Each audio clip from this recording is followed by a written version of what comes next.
నమస్కారం ETV news కు స్వాగతం. ముందుగా ముఖ్యాంశాలు. నవ్యాంధ్ర పరిపాలనా నగర నమూనాలను ప్రదర్శించిన నార్మన్ ఫోస్టర్స్ ఆధునిక హంగులతో పర్యావరణ హితంగా ఉంటుందని వెల్లడి.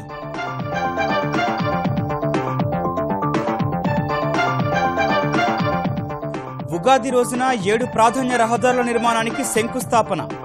జూలై చివరి నాటికి అమరావతి నిర్మాణ పనులు ప్రారంభం.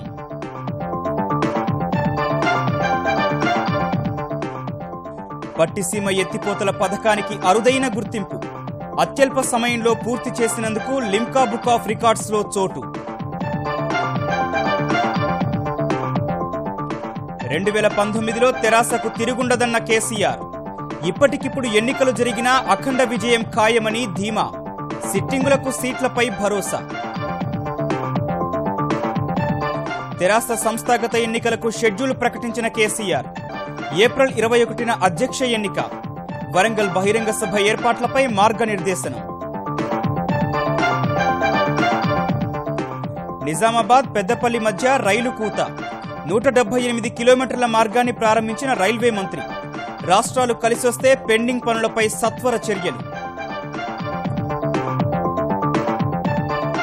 ధర్మశాల టెస్టులో భారత బౌలర్ల జోరు. 300 పరుగులకే ఆసీస్ ఆలౌట్. అరంగేట్రంలోనే 4 వికెట్లతో చెలరేగిన కుల్దీప్ యాదవ్.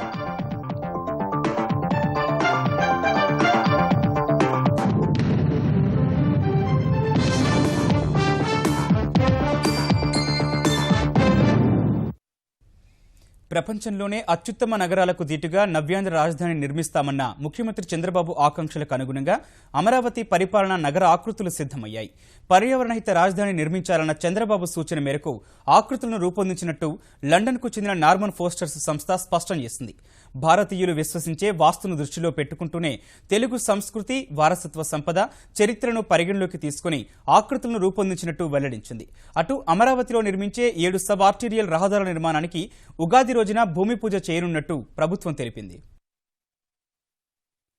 నవ్యాంధ్ర రాజధాని అమరావతిలో అత్యంత కీలకమైన పరిపాలనా నగరానికి సంబంధించి ప్రాథమిక ఆకృతులు సిద్ధమయ్యాయి. కృష్ణానదికి అభిముఖంగా నిర్మించే ఈ నగరానికి సంబంధించి ప్రదర్శనను ప్రజాప్రతినిధులకు చూపించింది. ఈ మేరకు నమూనాలు రూపొందించిన నార్మన్ పోస్టర్స్ సంస్థ ప్రజాప్రతినిధులకు సచిత్రంగా వివరించింది. పచ్చదనం, సమృద్ధంగా నీటి వనరులతో అలరారే విధంగా పరిపాలనా నగర నమూనాను సిద్ధం చేసినట్టు పోస్టర్స్ సంస్థ ప్రతినిధి హర్ష థాపర్ వివరించారు. ఈ నగరంలో 10% వరకు నీరు ప్రవేశించే విధంగా జాగ్రత్త పడ్డామన్న ఆయన ఉష్ణోగ్రతలను తగ్గించేందుకు హరిత ప్రాంతాన్ని విస్తరించే విధంగా చర్యలు తీసుకున్నామని చెప్పారు. చతురస్ర, దీర్ఘ చతురస్రాకారాల్లో భవనాలు నిర్మించనున్నట్టు తెలిపారు. This is an amazing green field, one of its only kinds, that is being built in India, and probably one of its kinds in the world. There is a full design for the city. We are working on the portion in red here, which is the capital complex. This is the river Krishna, and the whole design has been talking about where we place the main government buildings, how we develop the axis. There have been references to important cities of the world. Heritage is a very important component, and one of the key inspiration drivers we've been looking at is the ancient temples, and there are very many beautiful examples. These are a few just highlighted because we found them very interesting, and we picked up some planning principles from these temples. పరిపాలనా నగరంలో డ్రైవర్లు అవసరం లేని విద్యుత్ వాహనాలు వినియోగించే విధంగా నగరానికి ప్రణాళిక చేస్తున్నట్టు తెలిపిన నార్మన్ పోస్టర్స్ సంస్థ రహదారులకు సంబంధించి ప్రత్యేక ప్రణాళిక రూపొందించినట్లు వెల్లడించింది. And in this city, what we want to do is we want to create space for people to walk and cycle. So that is what we're using this research to support. This diagram, the gray portion shows you the larger roads, which are 50. And in the center, we want to keep the cars. Then we want to get the buses. Then we want to have trees. And then place for people to cycle. And then place for people to walk next to the buildings. So what this would do is that it would keep different modes of transport. This is the next level of roads, 24-meter roads. Very similar ideas for the 24-meter roads, an animation where we were looking at, so as in this section we have brought the buildings together. There is a lot of shade during the whole day as the sun moves from east to west. Some 9 and 7-meter roads, which will be much narrower. So in some areas, selected areas, where we want to encourage people to walk. నది అభిముఖంగా అతిపెద్ద park, museum, బహుళ అంతస్తుల భవనాలు, దక్షిణం వైపు governor, CM, మంత్రులు, శాసనసభ్యులు, అధికారుల నివాస ప్రాంగణాలు, కార్యాలయాలు ఉండే విధంగా తీర్చిదిద్దినట్టు హర్ష థాపర్ వివరించారు. We would have 4 gateways, as mentioned, to the main government complex. This is the location of minister's housing. These areas are allocated for cultural use, so you would see the arena and convention center on the top and the cultural building at the bottom. On the south, we will put the most important building, which is the legislature. We would have the secretariat on this side and the head of department buildings on this side. We would have more rest of the government buildings here, and then some of these areas can go to other ministers' residences and other such uses. Norman posters రూపొందించిన ఆకృతులను మరింత మెరుగుపరిచేందుకు తగిన సూచనలు సలహాలు స్వీకరించాలనే ఈ ప్రదర్శన ఏర్పాటు చేసినట్టు చంద్రబాబు చెప్పారు. ప్రజలు కూడా సూచనలు ఇవ్వవచ్చన్న ఆయన అందరి సూచనలను స్వీకరించి మెరుగైన వాటిని తుది నమూనాల్లో పొందుపరుస్తామని సీఎం చెప్పారు. అడ్మినిస్ట్రేటివ్ సిటీ ఇది. ఇలాంటి సిటీస్ 9 సిటీస్ వస్తాయి, ఇది కాకుండా ఇంకొక 8 సిటీస్ వస్తాయి. ఇక్కడ ఒక 2 ఐకానిక్ బిల్డింగ్స్, ఒకటి లెజిస్లేటివ్ అసెంబ్లీ, 2 హైకోర్టు. మనకు వచ్చిన బెనిఫిట్ కూడా ఈరోజు మనం చూస్తే ఈ ల్యాండ్ వాల్యూ పెరుగుతుంది. ట్యాంక్ ఇన్ఫ్రాస్ట్రక్చర్ అంతా రేపు ఉగాదికి ట్యాంక్ ఇన్ఫ్రాస్ట్రక్చర్ ఫౌండేషన్ చేస్తున్నాం. అదే మరి ఇంకా మిగిలిన ఇన్వెస్ట్మెంట్ అన్ని వస్తున్నాయి. ఇంతకు సిటీస్ అన్ని కూడా కొన్ని సిటీస్ మాత్రం వచ్చాయి. ఈ వాల్యూబుల్ సజెషన్స్ కావాలి, అందుకే చెప్తున్నాను. అనంతరం పరిపాలన భవన నిర్మాణ ప్రణాళికలను ప్రజాప్రతినిధులకు వివరించిన మౌలిక సదుపాయాల కల్పనా శాఖ సిఆర్డీఏ ముఖ్య కార్యదర్శి అజయ్ జైన్ ఏప్రిల్ చివరి నాటికి నార్మన్ ఫోస్టర్ సంస్థ తుది ఆకృతుల్ని సమర్పిస్తుందని చెప్పారు. జూలైలో నిర్మాణాలను ప్రారంభిస్తామన్నారు. మరోవైపు యథావిధిగానే ప్రభుత్వ ఆహ్వానాన్ని తిరస్కరించి రాజధాని పరిపాలన నగర నమూనాల ప్రదర్శనకు గైర్హాజరైన ఆంధ్రప్రదేశ్ ప్రతిపక్ష నేత జగన్ చంద్రబాబు 3 ఏళ్ల పాలనలో ఏపీ రాజధాని నిర్మాణానికి ఇటుక కూడా పెట్టలేదని వ్యాఖ్యానించారు. ఇలాంటి ప్రదర్శనలతో ఒరిగేదేమీ ఉండదన్న జగన్ ఎవరిని మోసం చేయడానికి రాజధాని డిజైన్లపై పవర్ పాయింట్ ప్రజెంటేషన్లు ఇస్తున్నారని ప్రశ్నించారు. ఆంధ్రప్రదేశ్ ప్రభుత్వం అత్యంత ప్రతిష్టాత్మకంగా చేపట్టిన పట్టిసీమ ప్రాజెక్టుకు జాతీయ స్థాయిలో గుర్తింపు వచ్చింది. కృష్ణా, గోదావరి నదులను అనుసంధానిస్తూ చంద్రబాబు సర్కారు 173 రోజుల్లో పూర్తి చేసిన ఈ ప్రాజెక్టు దేశంలోనే అతి తక్కువ రోజుల్లో పూర్తయిన ప్రాజెక్టుగా లిమ్కా బుక్ ఆఫ్ రికార్డ్స్ గుర్తించింది. 2015 మార్చి 30న ప్రారంభించిన ప్రాజెక్టును 2016 మార్చి 29లోగా హైదరాబాద్కు చెందిన mega engineering and infrastructure company ద్వారా నిర్మించడాన్ని లిమ్కా బుక్ ఆఫ్ రికార్డు ప్రస్తావించింది. అనుకున్న బడ్జెట్ కంటే ఎలాంటి పెంపు లేకుండా ప్రాజెక్టు పూర్తి చేయడం విశేషంగా అభివర్ణించింది. తెలంగాణలో ఇప్పటికిప్పుడు ఎన్నికలు జరిగినా తెరాస అఖండ విజయం సాధిస్తుందని ముఖ్యమంత్రి కేసీఆర్ విశ్వాసం వ్యక్తం చేశారు. తెరాస ఎంపీలు, ఎమ్మెల్యేలు, ఎమ్మెల్సీలతో ప్రగతి భవన్లో సమావేశమైన ఆయన సిట్టింగ్ శాసనసభ్యుల స్థానాలకు ఢోకా లేదని భరోసా ఇచ్చారు.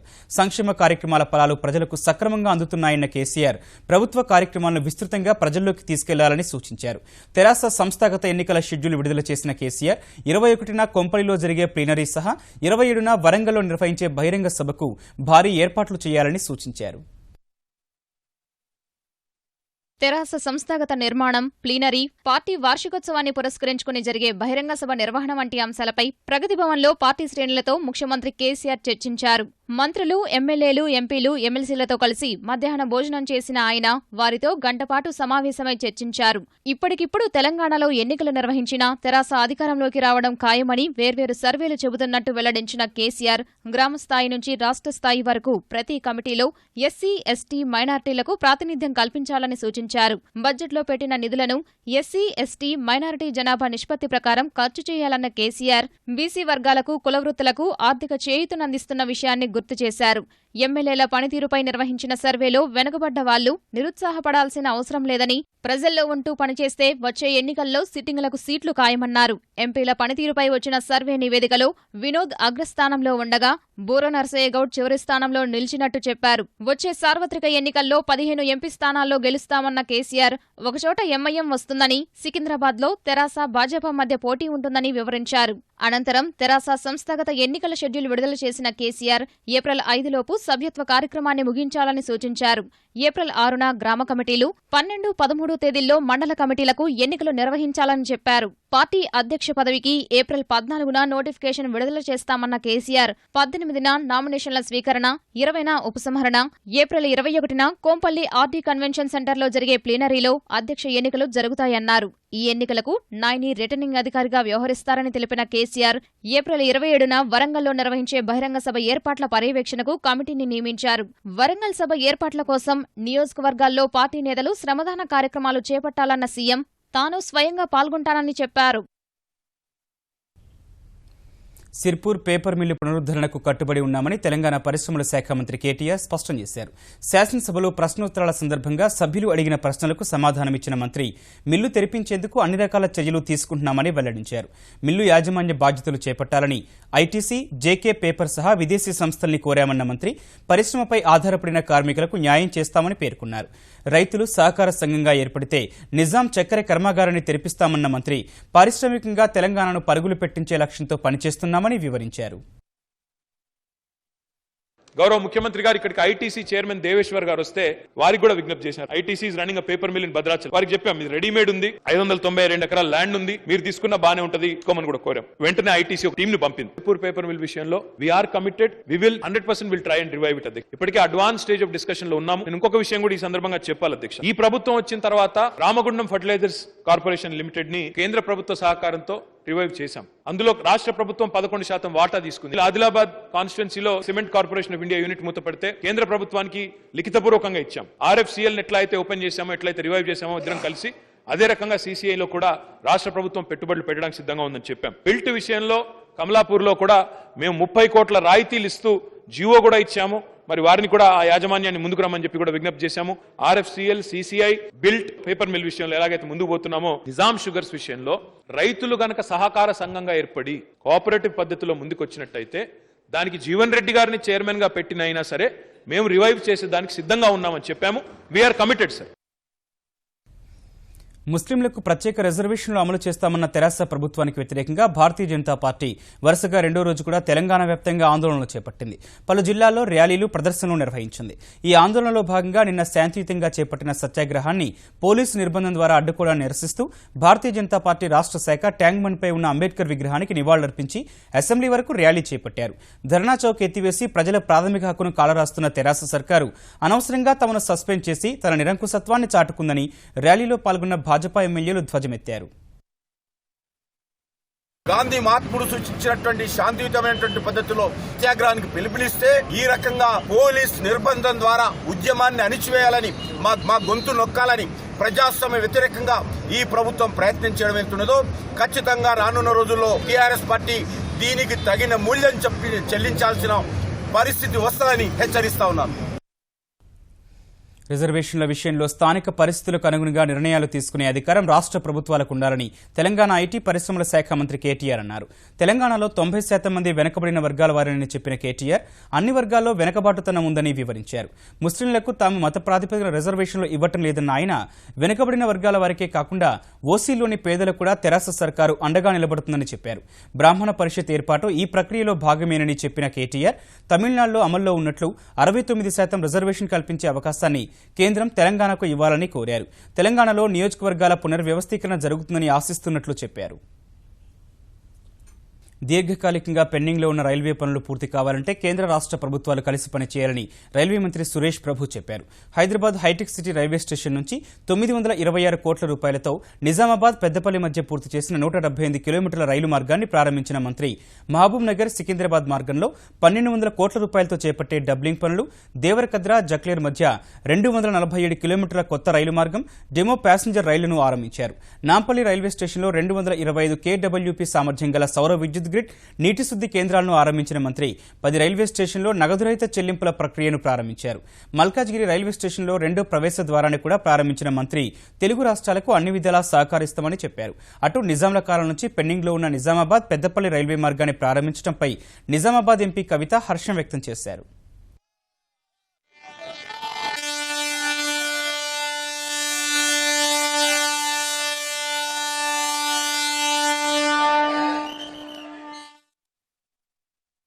Railway is a national asset. We need several stakeholders to participate in it. So therefore I also made an appeal to all the state governments to have a joint venture. I again appeal that state government of Telangana should join hands with us so that we can implement even more projects, and that too without any significant burden on the state. Telangana వచ్చిన తర్వాత అందరం కూడా పలుమార్లు డిమాండ్లు చేయడంతోని కేంద్ర ప్రభుత్వం కూడా తెలంగాణ పైన ప్రత్యేక దృష్టి పెట్టడంతోని తెలంగాణలో రైల్ నెట్వర్క్ అభివృద్ధి చెందే దిశలో వెళ్తున్నందుకు చాలా సంతోషంగా ఉంది.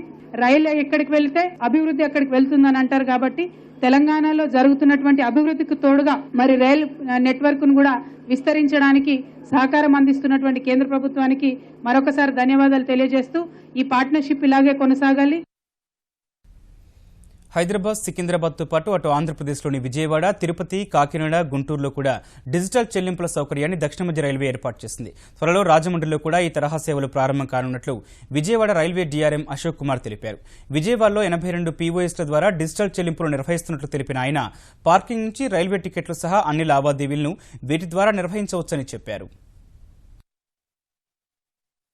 So this is the important event in the history of Indian Railways. That slowly we are moving towards cashless transaction, and it benefits everybody.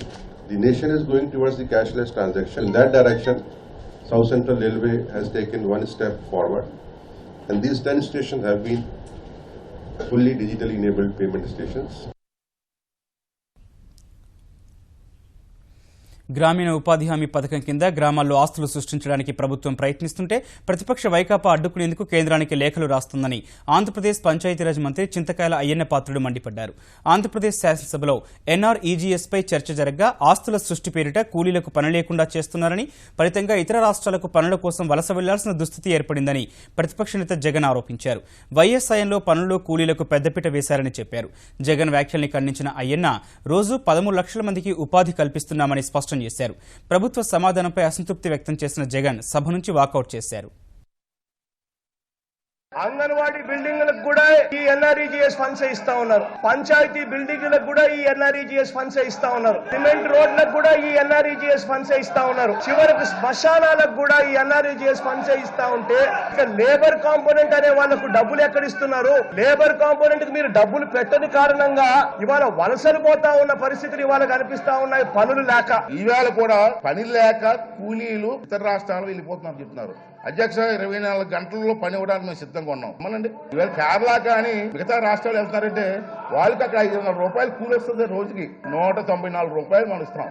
Amount వచ్చినప్పుడు వెళ్తారు. గతంలో పేదవాళ్లకు ఉపాధి కల్పించడమే ఈ నరేగా ధ్యేయం. ఇప్పుడు ఉపాధి కల్పించడంతో పాటు ఆస్తుల క్రియేషన్ కూడా ఒక ఇంపార్టెంట్.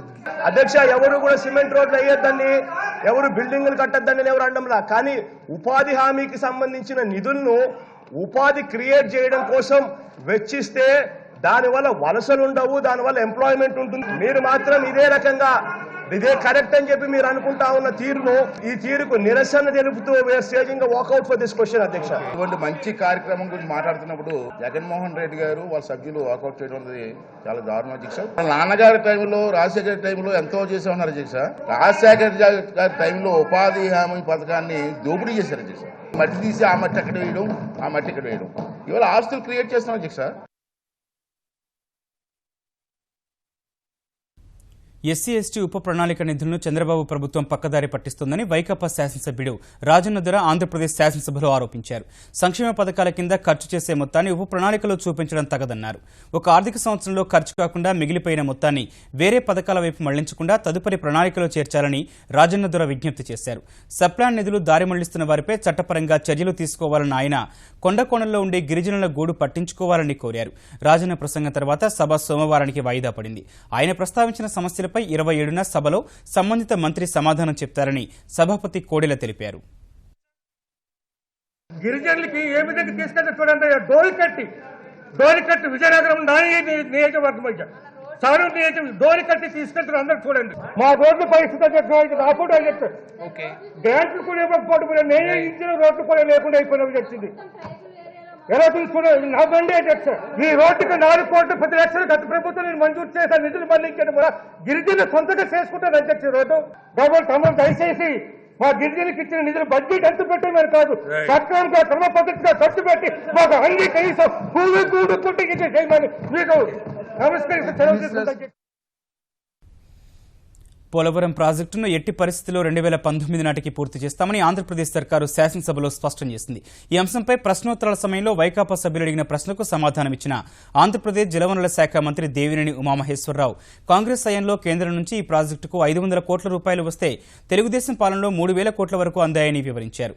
ఈ దశలో వైఎస్ హయాంలోనే పోలవరం ప్రాజెక్టుపై 3,000 కోట్ల రూపాయలు ఖర్చు చేసినట్టు వైకాపా సభ్యుడు శ్రీకాంత్ రెడ్డి చెప్పగా రైతులకు ప్రయోజనాలు అందినప్పుడే పెట్టే ఖర్చుకు సార్థకత ఉంటుందని మంత్రి స్పష్టం చేశారు. 2005-14 సంవత్సరాల కాంగ్రెస్ పరిపాలనలో కేంద్ర ప్రభుత్వం నుండి పోలవరం ప్రాజెక్టుకు వచ్చిన డబ్బులు 562 కోట్ల అధ్యక్ష. ఇవాళ తెలుగుదేశం ప్రభుత్వ హయాంలో తీసుకొచ్చిన డబ్బులు 2916 కోట్ల అధ్యక్ష. ఇవాళ నాబార్డ్ నుండి డైరెక్ట్ గా 3450 కోట్లు ఖర్చు పెట్టాం అధ్యక్ష. ఈ మార్చి ఆఖరు వరకు ఎంత డబ్బు అయితే అంత డబ్బు ఇవ్వడానికి నాబార్డు సిద్ధంగా ఉంది అధ్యక్ష. 2018 కల్లా పోలవరం ప్రాజెక్ట్ గ్రావిటీతో నీళ్లు పంపిస్తాం. 2019 కల్లా పోలవరం ప్రాజెక్ట్ పూర్తి చేస్తామని తెలియజేస్తా ఉన్నాను అధ్యక్ష. తెలంగాణ శాసనసభలో బడ్జెట్ పద్దులపై చర్చ ముగిసింది. ఈ మేరకు పద్దులపై 7వ రోజైన ఇవాళ చర్చ కొనసాగగా రాజ్భవన్, మంత్రిమండలి, శాసనసభ మండలి, న్యాయశాఖ, సాధారణ పరిపాలన, ప్రణాళిక, అర్ధగణాంక శాఖల పద్దులపై చర్చ జరిగింది. ఈ పద్దులపై చర్చకు ముఖ్యమంత్రి కేసీఆర్ తరపున సమాధానమిచ్చిన రోడ్లు, భవనాల శాఖ మంత్రి తుమ్మల నాగేశ్వరరావు 20 ఏళ్ల తర్వాత అన్ని పద్దులపై కూలంకషమైన చర్చ జరగడం సంతోషకరమని చెప్పారు. ఢిల్లీలో తెలంగాణ భవన్ విభజన ప్రక్రియ ముగిసిన తర్వాత ఆధునికీకరణ చేపడతామని తుమ్మల చెప్పారు. ప్రత్యేక హైకోర్టు ఏర్పాటు ప్రయత్నాలు కొనసాగుతున్నాయని న్యాయశాఖ మంత్రి ఇంద్రకరణ్ రెడ్డి చెప్పారు. హైకోర్టులో 34 న్యాయమూర్తుల పోస్టులు ఖాళీగా ఉన్నాయన్న ఆయన కొత్త జిల్లాల్లో న్యాయస్థానాల ఏర్పాటు ప్రతిపాదనలు పరిశీలిస్తున్నట్టు వివరించారు. పద్దులపై చర్చ పూర్తయిన తర్వాత స్పీకర్ సభను సోమవారానికి వాయిదా వేశారు. తెలంగాణ శాసనసభలో దళితుల సంక్షేమంపై చర్చను అధికార ప్రతిపక్షం అన్న తేడా లేకుండా అన్ని పక్షాలు పక్కదారి పట్టించాయని కాంగ్రెస్ విప్ సంపత్ కుమార్ ఆరోపించారు. వాస్తవానికి బిల్లు తయారీ కమిటీలో సభ్యుడైన తనకు మాట్లాడడానికి అవకాశం ఇవ్వకపోవడం దారుణమని ఆయన ఆవేదన వ్యక్తం చేశారు. దళిత, గిరిజన శాసనసభ్యులందరికీ అవకాశం ఇస్తామన్న సభాపతి ప్రభుత్వం సూచనలతో తనకు మాట్లాడే అవకాశం ఇవ్వలేదని ఆరోపించారు. ఈ విషయంలో స్వపక్షం నుంచి తనకు నైతిక మద్దతు లభించలేదని వాపోయారు. విప్ పదవికి రాజీనామాపై సభాపక్ష నేతతో మాట్లాడి నిర్ణయం తీసుకుంటానన్నారు. కాంగ్రెస్ను వీడి తెరాసలోకి వెళ్తున్నారన్న వార్తలను సంపత్ కొట్టిపారేశారు. సంక్షేమ రంగం మీద డిమాండ్స్ లో చర్చ జరిగితే బడుగు బలహీన వర్గాల, దళిత, గిరిజనుల వ్యతిరేక ప్రభుత్వం ఇది అని అంకెల సాక్షిగా నిరూపించిన గనక ఇప్పుడు మళ్లీ ఇస్తే మళ్లీ ఇరుకున పెడతాడేమో, ఎక్కువగా మాట్లాడుతున్నాడు, ఈ గొంతును తురిచేయాలి, నలిపేయాలి అనే ఆలోచనతో ముఖ్యమంత్రి గారి కనుసైగలతో నాకు ఆవేదన, నా బాధను వెలుబుచ్చడానికి ప్రయత్నం చేసినప్పుడు నా స్వపక్షం నుంచి కూడా నాకు నైతికంగా మద్దతు దొరకలేదు అన్నటువంటి బాధ అయితే సంపూర్ణంగా ఉంది. ముమ్మాటికి అది వాస్తవం. అమెరికన్ల ఆరోగ్య బీమాకు సంబంధించిన ఒబామా కేర్ను రద్దు చేసి ఆ స్థానంలో కొత్త పథకం తెచ్చేందుకు చేసిన యత్నం విఫలమవడంపై ఆ దేశ అధ్యక్షుడు డొనాల్డ్ ట్రంప్ తీవ్ర నిరాశ వ్యక్తం చేశారు. ఇదే పరిస్థితి కొనసాగితే మరిన్ని ప్రతికూల పరిణామాలు ఎదురయ్యే ప్రమాదం ఉందని అమెరికన్లను హెచ్చరించారు. ఒబామా కేర్తో ప్రజలపై భారం మరింత పెరుగుతుందని చెప్పారు. డెమోక్రాట్లు తెచ్చిన ఒబామా కేర్ను రద్దు చేసి కొత్త పథకం తెస్తామని ఎన్నికల ప్రచారంలో చెప్పిన ట్రంప్ అందుకు అనుగుణంగా కొత్త బిల్లును రూపొందించారు. అయితే ఈ బిల్లు ఆమోదానికి అవసరమైన మద్దతు కూడగట్టడంలో ఆయన విఫలం కాగా గురువారం బిల్లుపై జరగాల్సిన ఓటింగ్ను వాయిదా వేసిన అధికార పక్షం శుక్రవారం ఆ ప్రక్రియ పూర్తి చేయాలని భావించింది. ట్రంప్ స్వయంగా విస్తృత మంతనాలు జరిపినప్పటికీ ఒబామా కేర్ రద్దు బిల్లుకు అనుకూలంగా ఓటేసే విషయంలో సొంత పార్టీ సభ్యుల్ని కూడా ఒప్పించలేకపోయారు.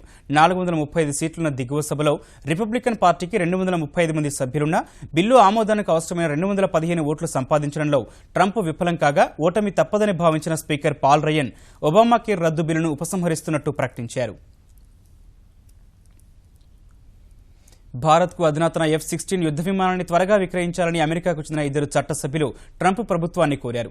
భద్రతాపరమైన సవాళ్లను ఎదుర్కోవడం సహా అంతకంతకు పెరుగుతున్న చైనా సైనిక శక్తిని సమం చేసేందుకు జెట్ విమానాల విక్రయంపై త్వరగా ముందడుగు వేయాలని రక్షణ మంత్రి జేమ్స్ మేటిస్కు విదేశాంగ మంత్రి రెక్స్ టిల్లర్సన్కు రాసిన లేఖలో సెనేటర్లు మార్క్ వార్నర్, జాన్ కోర్నిన్ కోరారు. ట్రంప్ నేతృత్వంలో భారత్తో జరిపే ద్వైపాక్షిక చర్చల తొలి దశలోనే F-16 అంశానికి ప్రాధాన్యం ఇవ్వాలని సూచించారు.